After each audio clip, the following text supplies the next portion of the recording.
आज के homeopathic video में मैं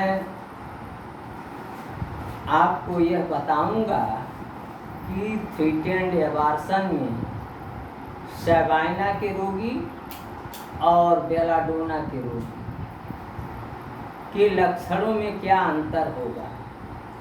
दूसरे शब्दों में मैं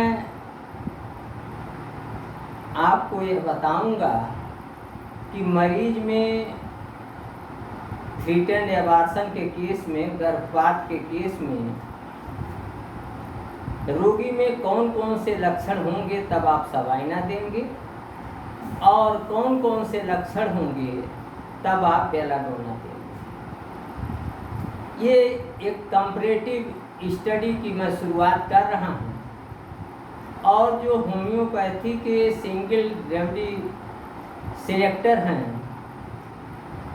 उनके लिए यह वीडियो एक मील का पत्थर होगा, और एक आइडिया मिलेगी कैसे सिंगल रेमेडी को छाटा जाए, कैसे दो क्लोजली रिलेटेड मेडिसिन को अलग अलग किया जाए।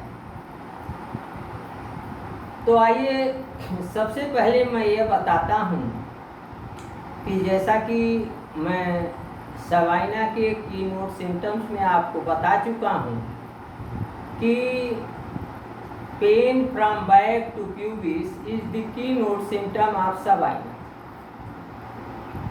अर्थात जब कमर से प्यूबिस तक, कमर से पेड़ू तक थ्री एंड एबार्सन के केस में दर्द हो, किसी महिला को गर्भपात की शुरुआत हो गई हो या आशंका हो, रक्तस्राव की शुरुआत हुई हो और दर्द कमर से हो करके पेड़ू तक आती हो, pain from back to pubis, तो यह जो कीनोट सिम्टम पाया जाएगा तो ऐसे रोगी की दवा थ्री एंड एबार्सन के केस में, गर्भपात के मामले में सवाइना होगी। सवाइना के हीमोरेज की, सवाइना के रक्तस्राव की, सवाइना के फ्लो की एक और विशेषता है कि इसका रक्तस्राव झोंक से होता है। एक बार तेजी से होगा, फिर रुक जाएगा, फिर तेजी से होगा, और इसके साथ ही ब्लड जो होता है वो ब्लैक इन कलर होता है, क्लॉटेड होता है, और कभी कभी ऐसा होता है हाफ क्लॉटेड डार्क ब्लड होगा पार्टली, और पार्टली जो है वो लिक्विड होगा। तो दो तरीके के क्लॉटेड और लिक्विड दोनों या कभी दोनों के मिले जुले रूप पाए जा सकते हैं। तो अगर इस तरीके से अगर रक्तस्राव जो हो रहा है वो झोंक से हो रहा हो, पैरागिम्स में हो रहा हो, और साथ ही साथ ब्लड क्लॉटेड डार्क हो या पार्टली क्लॉटेड डार्क और पार्टली फ्लूइड हो, और pain from back to pubis की स्थिति हो, कीनोट सिम्टम हो, तो वहाँ आपके रोगी की दवा थ्री एंड एबार्सन के मामले में सवाइना होगी। सवाइना और बेलाडोना में यह भिन्नता है कि बेलाडोना का रोगी जो है हाइपर एस्थेनिक होता है, अति संवेदनशील होता है। बिस्तर की अगर चद्दर भी फड़क जाए तो उसे परेशानी होती है, असह्य हो जाता है। न्यूज़पेपर का पन्ना फड़क जाए उसे असह्य हो जाता है, हाइपर एस्थेनिया होता है। और इसके साथ ही साथ जो हीमोरेज होती है ऐसे थ्री एंड एबार्सन में, वो ब्राइट रेड, चमकीला लाल रंग का स्राव होता है, और साथ ही साथ रोगी को यह पता चलता है कि कोई गर्म खून गिर रहा है, यानी उसे ऐसा लगता है कि गर्म पानी गिर रहा है, गर्म खून गिर रहा है।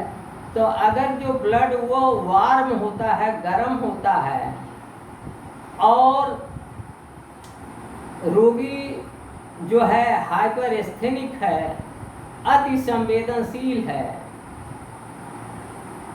और गर्म रक्त का स्राव हो रहा है, तो निश्चित रूप से ऐसे रोगी की दवा बेलाडोना हो। बेलाडोना में एक और बात है कि इसमें सडननेस ऑफ पेन है, यानी बेलाडोना का दर्द एकाएक आता है और एकाएक चला जाता है। इसका दर्द झटके से आया, उसके बाद समाप्त हो गया। जितने तेजी से आता है उतने तेजी से चला भी जाता है। यही है सडननेस ऑफ पेन। तो अगर सडननेस ऑफ पेन हो, ब्लड जो है ब्राइट रेड शॉट हो और फ्लडिंग जो है वो वार्म हो, गर्म हो, तो वहाँ आपके रोगी की दवा बेलाडोना होगी। ये जो सवाइना और बेलाडोना दोनों दवाएं हैं, ये प्रायः 3rd मंथ के थ्री-टेंड एबार्सन में यानी तीसरे महीने के गर्भस्राव में बहुत ही उपयोगी ये दवाएं हैं। और लगे हाथ में आपको यह बता देना चाहूँगा कि तीसरे महीने के गर्भस्राव के लिए 3rd मंथ थ्री-टेंड एबार्सन के लिए एक और दवा है, होम्योपैथिक दवा है, जिसका नाम है सिकेल कार्नुटम। और सिकेल कार्नुटम का पिकुलियर सिम्टम यह है कि रोगी का शरीर जो है ऑब्जेक्टिव रूप से यानी छूने पर बिल्कुल बर्फ जैसा ठंडा रहता है, लेकिन वे कपड़ा या चादर को अपने शरीर पर नहीं रखना चाहता है, क्योंकि उसे अंदर से एक बहुत ही दाह और जलन होती है। तो इस तरीके से अगर थ्री-टेंड एबार्सन के रोगी का शरीर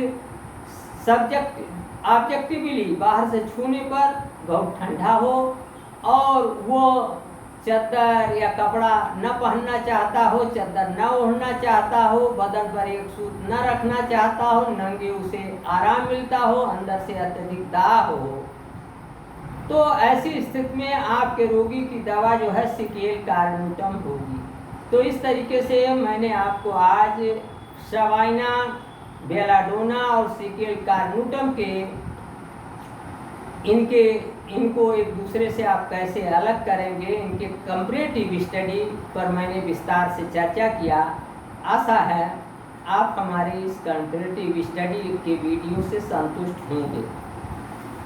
यदि आपने हमारा YouTube चैनल अभी तक सब्सक्राइब नहीं किया है तो आज ही सब्सक्राइब कर लें, अभी सब्सक्राइब कर लें और वीडियो को ज़्यादा से ज़्यादा लाइक और शेयर करें, अपना प्यार बनाए रखें।